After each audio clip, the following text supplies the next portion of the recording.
Welcome into the In the Money podcast for Saturday, August 10th. Tom Leach, along with Jim Goodman, Keeneland's Director of Wagering Development. We're going to take a look at the Arlington Late Pick 4, which is 3 Grade 1s and a Grade 3, starting in the 9th race with Grade 1 Beverly D, mile and 3/16 on the turf for fillies and mares. And Sister Charlie's the defending champion in here. And, Jim, can you beat Chad Brown's mare? Yeah, she could be the first one to win it twice, and I think she will. If you can get 8-5 on her, that's what the morning line is. I think they would just be kind to make sure. They don't like to put a 3-5 morning line on it. I think she'll be odds on. If you can get 8-5, I would take that win bet all day long. She had every reason to need a race to the Grade 1 Diana a few weeks ago at Saratoga, and I took Rushing Fall that day foolishly, and Sister Charlie beat her pretty easily, actually. So Rushing Fall is one of the best fillies in the country. I think you can make a case for a couple of the horses in here, at least to make some money if you take behind Sister Charlie. Fleeting ships in from the Irish Oaks for Aidan O'Brien, but she's a 3-year-old filly taking on older. When you factor in the shipping, never has been to Arlington, never has run in North America. Magic Wand is the other O'Brien. If she goes in here, she's cross-entered in the million as well, but she's going to be right there, but she's not won since June of 18. She's run well, but she hasn't gotten to the finish line first. Now, I can't believe that she would beat Sister Charlie. So, Sister Charlie's my pick here. Like I said, at 8-5, go to the ATM and get all the money you can and bet on her, and maybe you can fund the rest of your day.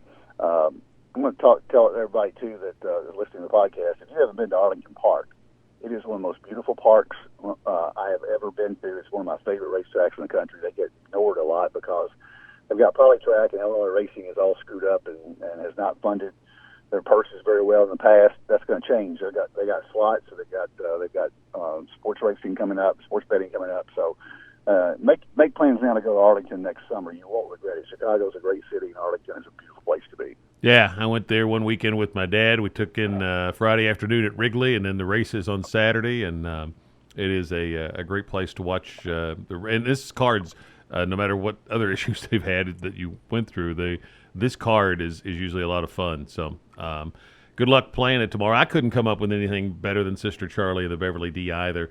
When we get to the pick 4, I'm going to use both of Aidan O'Brien's horses if Magic Wand goes here. But Sister Charlie had a career best buyer in that Diana last time, and has already won over this track. Sometimes, fillies and mares, will regress off a big number.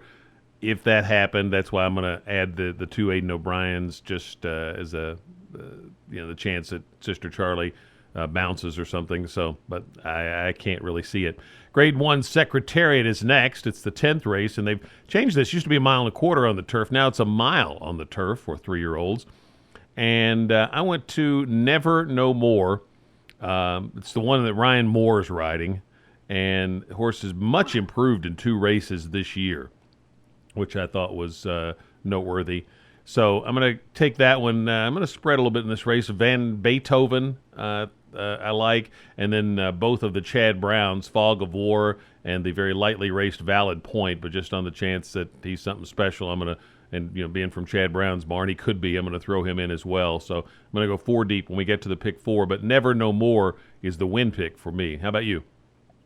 I think this is a race where you possibly can get a price, along with a pucker up, the last race we're going to do. I went with Valley Point, the Chad Brown horse, 2 for 2, hadn't done anything wrong. The lightest raced horse in the field, and I like horses that improve their buyers and have a lot of upside. And if this horse can jump up and run a 96 or 97, it's going to win. The Fog of War, the other Brown, won a Grade 1 in Canada as a 2-year-old. Could be loaded in his 3rd start of the year. So Fog of War is also a player. Never No More, first North American, big step up in class. But Ryan Moore and Aidan O'Brien know what they're doing. So I think Never No More has a big shot, like you said. We use Faraway Kitten for the Ramseys, Maker and Johnny V. The numbers are light, but 5 out of 9 lifetime, he just wins. So probably not as quick as some of these others, but he's got a nose for the wire. And I'm going to throw in Crafty Daddy for Brad Cox. just missed in the prep for this a few weeks ago on Arlington Million Preview Day. Improving colt, could get a perfect tracking trip from the outside. So, and Crafty Daddy is your chance for a price in here. I'm going to use all 5 of those when we get to pick 4. The 11th race is the Grade 1 Arlington Million at 1.25 miles on the turf. Big favorite in here from Chad Brown's barn is Bricks and Mortar, as well as Brown has the defending champion Robert Bruce in the Arlington Million. So how do you see the Million? Yeah, Robert Bruce couldn't handle Bricks and Mortar in the Manhattan, but he likes this racetrack. He won here last year. That's a plus, and that might make that 1.5 2 length difference that he needs to overtake Bricks and Mortar. But Bricks and Mortar, 5 in a row the last 2 years. He's kept his form. He hasn't taken a step back at all. Very impressive in those last couple of wins. The Grade 1 Manhattan winning over Robert Bruce was probably his best race to date. If he keeps that form, he wins this race. The horse, I think, has a chance here that at a price is Bandua.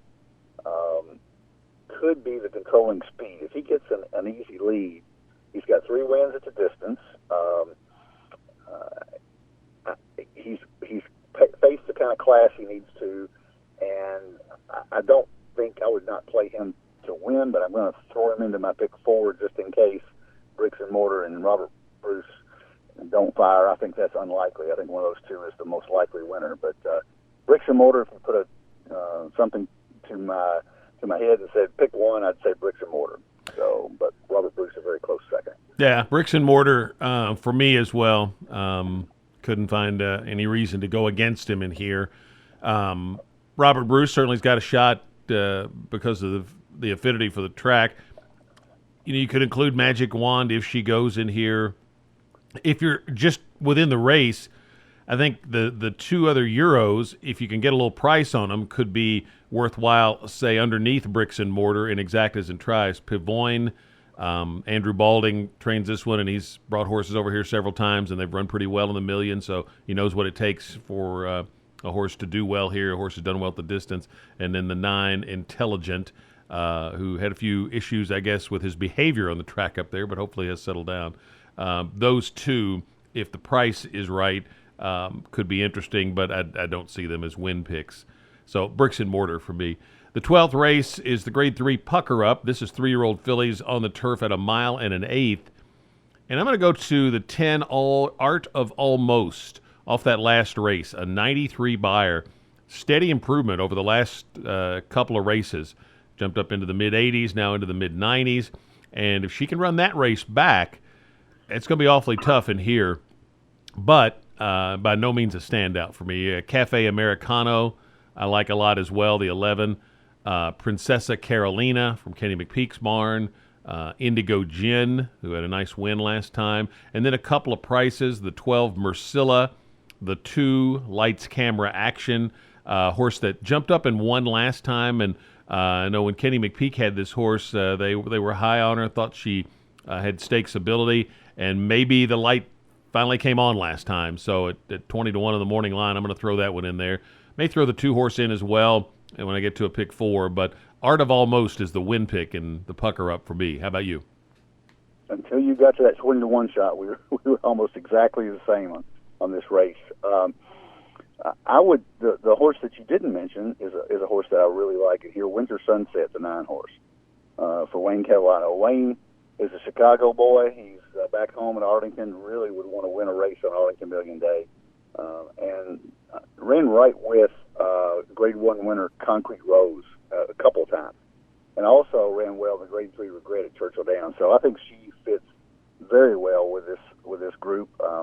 Art of Almost, the 10 would be my second choice off that Dance Smartly at Woodbine, that really good buyer figure, and only got the little bowl of length in that race. Princessa Carolina and Indigo Gin come out of Hatoof, and they were right together. Princessa Carolina got an almost perfect trip and got nosed out. I'm going to assume that race might not have been as tough as the races at Winter Sunset and Art of Almost are coming out of. So that's why I would take the 9 and 10 over the 4 and 8. Cafe Americano, you can't leave out Brandon Ortiz, and Mercilla, you cannot leave out Graham Motion and Castellano at a 15 to 1 morning line. You just tossed the off the turf last time out, and I think she fits as well. So going deep here, trying to get a price if we're still alive at the pick 4. Well, let's go to the pick 4. It starts in the Beverly D and All Stakes pick 4 in the 9th race. I'm going to use 3 in the first leg, Sister Charlie, Magic Wand, and Fleeting. And Magic Wand may not run there. If she runs in the million, then you could add another horse or just go with the 2. I'm going to use the 4 I mentioned in the Secretariat, 2, 3, 6, 7. I'm going to single Bricks and Mortar, and then I'm going to go 8 deep. I'm not going to break the bank enough to go all, but I'm going to go 2, 3, 4, 8, 9, 10, 11, 12. I'm going to throw the 9 in there. You talked me into Catalano's horse, so I'm going to add that one. So that's 3 by 4 by 1 by 8, which is $48 for 50 cents. So probably should go all in the last leg, but we'll keep it at $48, and I think surely one of those 8 we can get home if we've hit on the other 3. How about your ticket?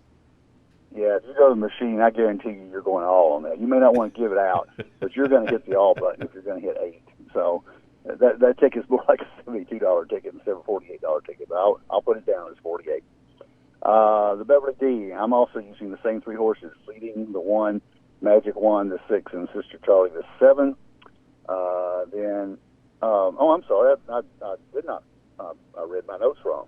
I am not using the others. I'm singling Sister Charlie in this race. So I'm going to start off a little bit different. I'm taking Sister Charlie as a single. I'm either going to be in or out. So the 7 horse in the Beverly D, 5 deep in the Secretariat, 3, 6, 7, 8, 9, with the Chad Browns and Never No More being my top picks. And then 3 deep in the Arlington Million, Robert Bruce the 1, the 3 Bricks and Mortar. And I'm going to throw Bandura the 10 in there.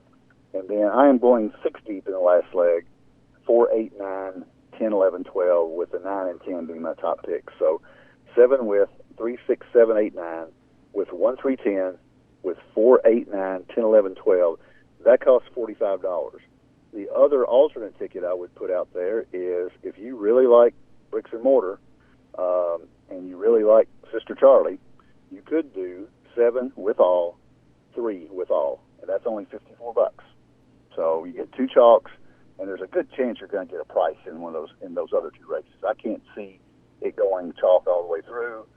Could do it, and you could lose a little money, but if you like both of them, 2 singles, 2 alls is not a bad play for $54. Yeah, that's actually a good point, because every once in a while you get lucky and get 2 big prices, and then you get a really nice pick 4 that was fairly easy to hit. So best of luck with everybody with their plays on the Saturday card at Arlington or Saratoga, Del Mar, Ellis, wherever you're playing. And we'll be back next week for another edition of the In the Money podcast for KeenelandSelect.com.